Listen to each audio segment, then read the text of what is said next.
Look at that sun beating into my motorhome right up the front.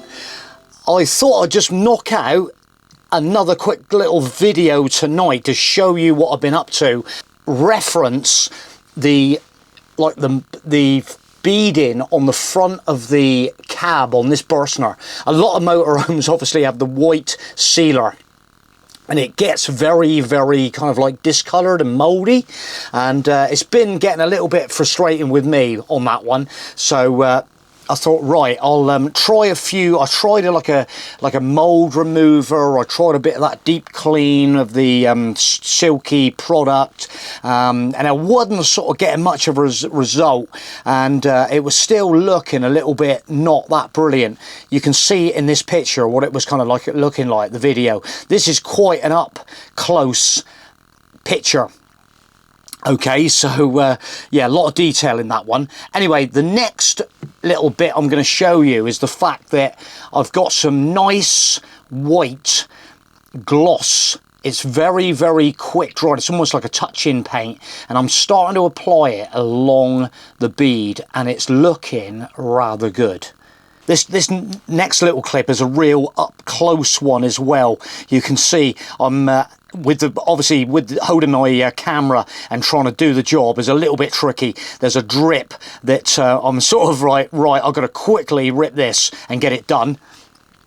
And but just literally just going along nice and steadily with that little pencil brush and touching it in. Oh my God, what a difference it actually made. There's the actual product. I'll put a Amazon link in because I actually got this little bottle for touching in little scrapes and scratches and stone chips off Amazon. So it's a white gloss universal premium quality. It's only a little 15 milliliter bottle, so it's like nothing.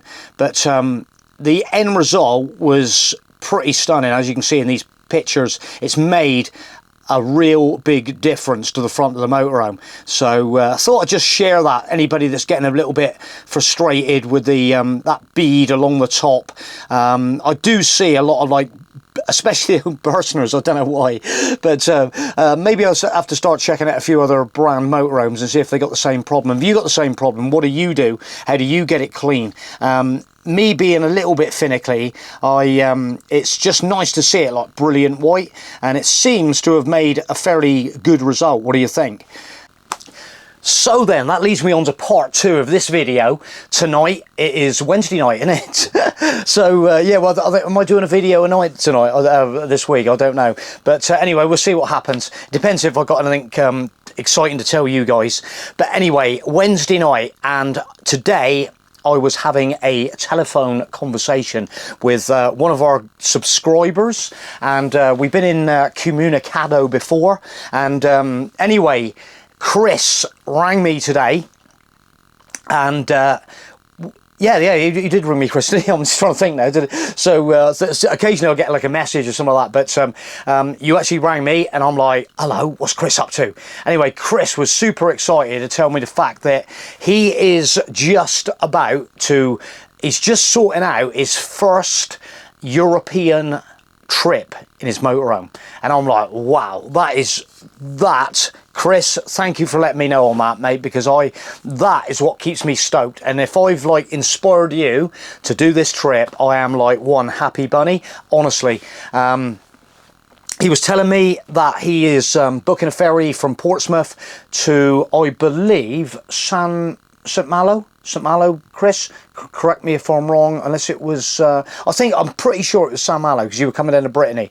So that's the route he's decided on, and it looks like he's booking a camping for when he gets over the other side for a couple of nights, just to bed in, which is really, really sensible. He was having he was asking me about kind of like breakdown insurance and a few bits and pieces, a few questions, crit air, stuff like that. I don't think it's going to be that trip is going to be affected by crit air whatsoever, which we talked about.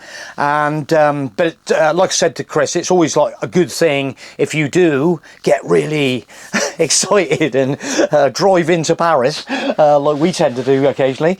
You never know. So it's always good to sort of like have them stickers in the windscreen, ready for any eventualities, that kind of thing.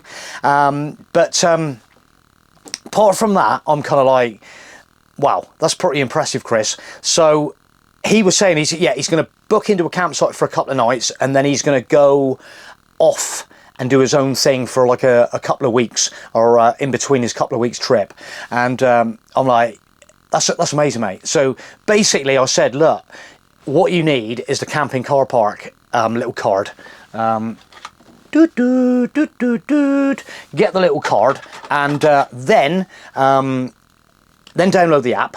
And I've actually, Chris, I've already been on the app having a look at St Malo, and looking about the area where the camping car parks are. Look, and for example, there's the San Malo port right up there, and straight away there's one right there, St Jacques de la Mer, currently €16.12, and the format of the barrier, like we just said about Chris, you know, that's what we like about the camping car park situation, is you feel really secure, and they're always in the best areas. Did I tell you that? There's always something around to keep you occupied, honestly. And yeah, just browsing, you know, and they're all sort of like the format is good waste disposal, good disposal, chemical toilet disposal, electricity, and obviously on the app it tells you on that one it is actually a drain, and the electricity, it's all there. It's even got CCTV surveillance on there, and Wi-Fi. It's unbelievable. But that's the way I operate, is the fact that, you know, you can, and depending on heading down to Lower Brittany, lot, and you're not going to be far from the next one, and you just hit on that one, and then that's how we operate, Chris. All right, and I reckon you're just going to have a great time. And with these kind of apps, you know, like I said before, you know, we like this one because it's not your park for it's nice, reasonably priced, you know, 12 to 16 euros normally, and total peace of mind that you can leave your motorhome safe, secure, go off for the day. And yeah, so we're pretty stoked for you, mate. So it's amazing news, that is, for us. That is, and the feedback, hopefully you're going to keep us up to speed on the feedback of that trip in the future, and we'll keep other people, you know, guys, anybody watching this not been on a French trip and fancy it, don't hold back.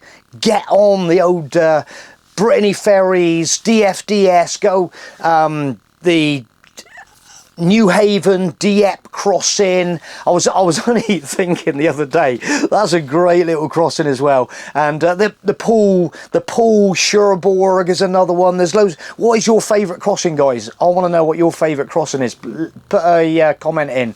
And so there is just like so many options of literally just dropping into areas of like France, and it's just a nice, like I say, I think that Pool to Cherbourg is a little gem because you're straight in the heart of Normandy. You've got some like amazing beaches up there. You've got all that history going on if you're kind of like want to go down that road. You know, there's a lot to see, and really, I thought it was one of my great trips that I really enjoyed down along there, down along the coast, and all the history. And there is just like so much of it.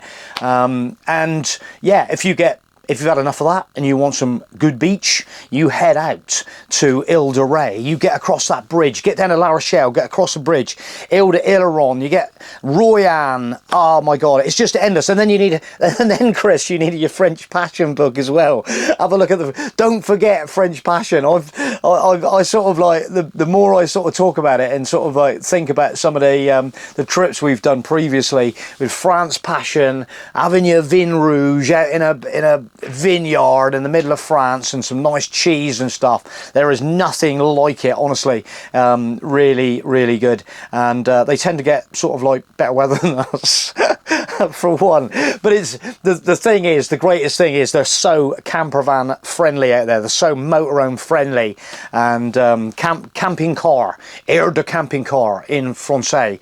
But yeah, and we've always found the people out there to be pretty friendly. So we were talking about this, breaking down the borders of when you park next to French people when you motorhome, we're out there people, so we're kind of like bonjour, and everybody's so friendly, and we've never had any complaints. Honestly, it's been a blast, and the more I think about it, I want to get back over them myself and have some cheese, especially when the sun comes out. The sun, gets out, and anyway. I'm going to leave this video there because I need to rip it tonight super quick. So I hope you've found it a little bit inspiring. Drop us a comment if you found it inspiring. We want to know your favourite ferry crossing from the UK to France. We want to know your best place that you've been in France, if you've already been. What's your favourite bit? So just mentioning a couple of mine at Ile de Ré with the old, we call them the Afro donkeys down there. Dreadlock donkeys, that is it. The dreadlock donkeys of Ile de Ré. Oh, I like Nantes. The Machines de Illy. You're not far from Nantes, Chris. Go Machines de Illy, the mechanical elephant on the quayside, spectacular. What can I say? Yeah, just a couple of examples there. What's your favourite place that you go to?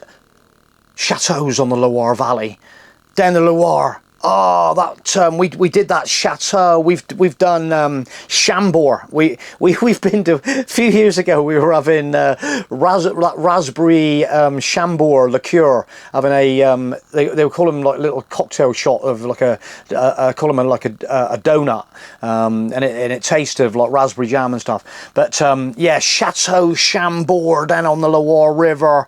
That chateau we went to with the symmetrical gardens, Villandroy on the Loire, camping car park, air, right by Villandroy. I'm going to rip this video, so I'll be all night. See you later. Thanks for watching. Bye for now.